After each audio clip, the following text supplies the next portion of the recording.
E aí, bruxada, tudo certo? Bem-vindos ao episódio 34 do Itaporra. Hoje a gente vai falar sobre o surgimento da franco-maçonaria, apenas a parte histórica, sem especular o que eles fazem lá dentro, mostrando pra vocês da onde que veio e por que ela se tornou o que é hoje. Espero que vocês gostem e, por favor, edição, roda a abertura.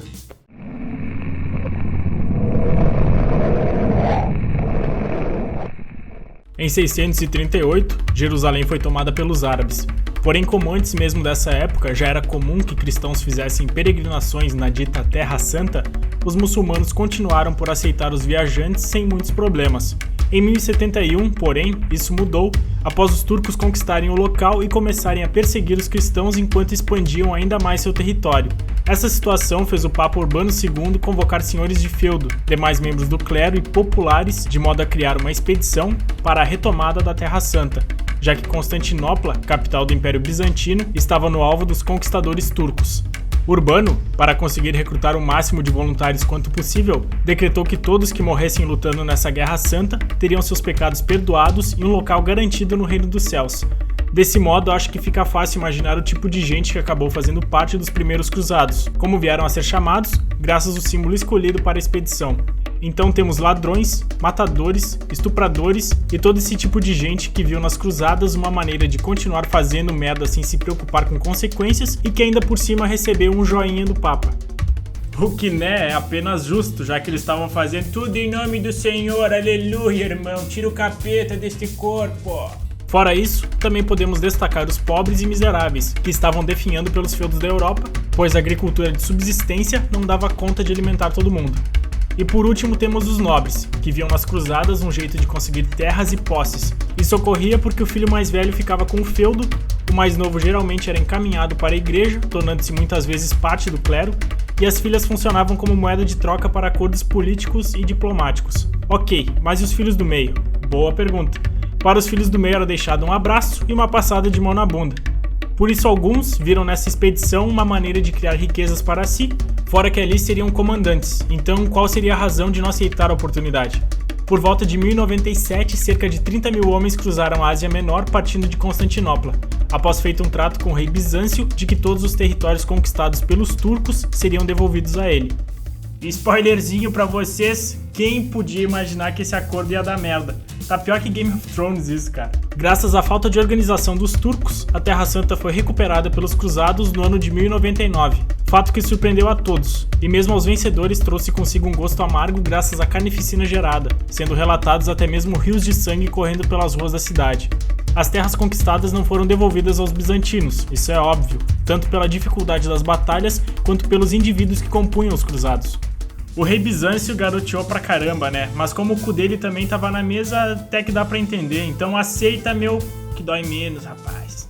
O sistema feudal foi transplantado para o Oriente, sofrendo alterações. Cavaleiros eram pagos com direitos ou rendas e as cidades mercantis italianas tornavam-se fundamentais para a sobrevivência desses estados, pois permitiam a chegada de reforços e auxiliavam na interceptação de movimentos das esquadras muçulmanas, tornando o Mediterrâneo novamente um mar navegável pelos ocidentais. Por quase um século ficou ocorrendo um conflito de guerrilha entre os cristãos e muçulmanos, e nesse meio tempo foram formadas ordens de monges cavaleiros para lutar pela Terra Santa, os templários, hospitalários e teutônicos. A Ordem dos Pobres Cavaleiros de Cristo e do Templo de Salomão foi fundada em 1119 por Hugo de Payens com o apoio de 8 cavaleiros e do rei Balduíno II de Jerusalém. A ordem tornou-se uma das favoritas da caridade em toda a cristandade e cresceu rapidamente tanto em membros quanto em poder. Estavam entre as mais qualificadas unidades de combate nas cruzadas e os não combatentes da ordem geriam uma vasta infraestrutura econômica, inovando em técnicas financeiras que constituíam o embrião de um sistema bancário, o que permitiu o desenvolvimento de muitas fortificações por toda a Europa e Terra Santa. O seu crescimento vertiginoso deveu-se ao grande fator religioso e à sua incrível força militar. Os papas guardavam a ordem, acolhendo-a sob sua imediata proteção, excluindo qualquer intervenção de qualquer outra jurisdição, fosse ela secular ou episcopal.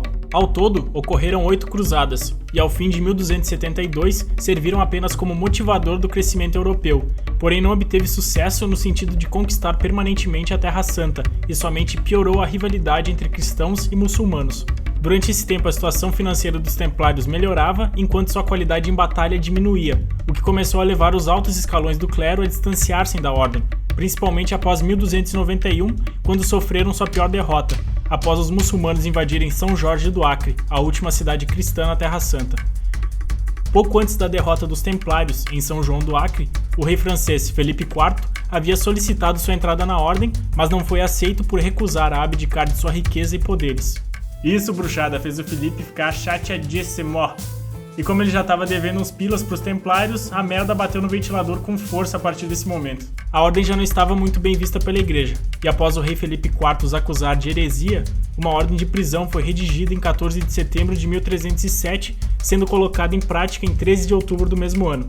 O rei obrigou o comparecimento de todos os templários da França em sua sede, mandando exércitos capturar durante a madrugada, encarcerando-os em masmorra e submetendo-os à tortura para se declararem culpados de crimes contra a igreja. O pergaminho de Chinon atesta que o Papa Clemente V esteve para absolver os templários das acusações de heresia, evidenciando, assim, que a queda histórica da ordem deu-se por causa da perda dessa sua vontade e de razões de oportunismo político que a sobrepujaram.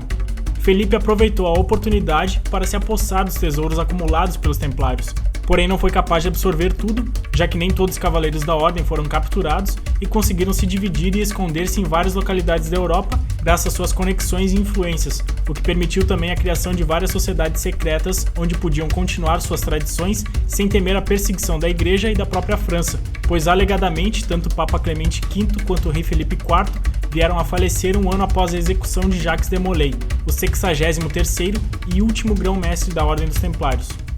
Dizem que o de Molay acabou colocando uma maldição antes de ser queimado em cima do rei, do conselheiro do rei e do papa, e eles alegadamente morreram um ano depois. Vocês também podem especular que os templários que sobraram mataram os caras um ano depois, mas aí a porra toda fica meio Assassin's Creed demais, então não sei. Várias guildas e fraternidades se desenvolveram secretamente durante esse tempo e também serviram para abrigar os cientistas, matemáticos e artistas durante a Inquisição, uma maneira dos indivíduos serem capazes de trabalhar mais seguramente, disponibilizando modos de fugir da Inquisição da Igreja Católica, que durante esse tempo ajudou para dar uma atrasada fantástica no mundo, o que seria muito pior se não fossem essas sociedades secretas. Uma dessas tais guildas era de pedreiros livres, maçons, que tinham permissão para trafegar livremente pela Europa, pois seu trabalho era amplamente requisitado, já que eram eles os construtores de castelos e templos, e foi a partir dessas guildas que a maçonaria surgiu, tornando-se pública em 1717 e tendo hoje templos e sedes em quase todas as nações do mundo. Ou seja, ela se tornou, e é até hoje, uma sociedade discreta e não mais secreta, possuindo CNPJ e todo o restante de documentação necessária para funcionamento, fora que em muitas oportunidades abre as portas para a comunidade. Espero então que tenham gostado do vídeo e entendido que a maçonaria não é uma sociedade secreta e sim discreta. Se alguma coisa realmente quer deixar segredo completo, é muito difícil a gente conseguir descobrir, se é que realmente existam maneiras da gente descobrir. Então curtam, comentem, compartilhem e apresentem o canal para os amigos de vocês que possam estar interessados. Muito obrigado pelo tempo que vocês perderam olhando esse vídeo.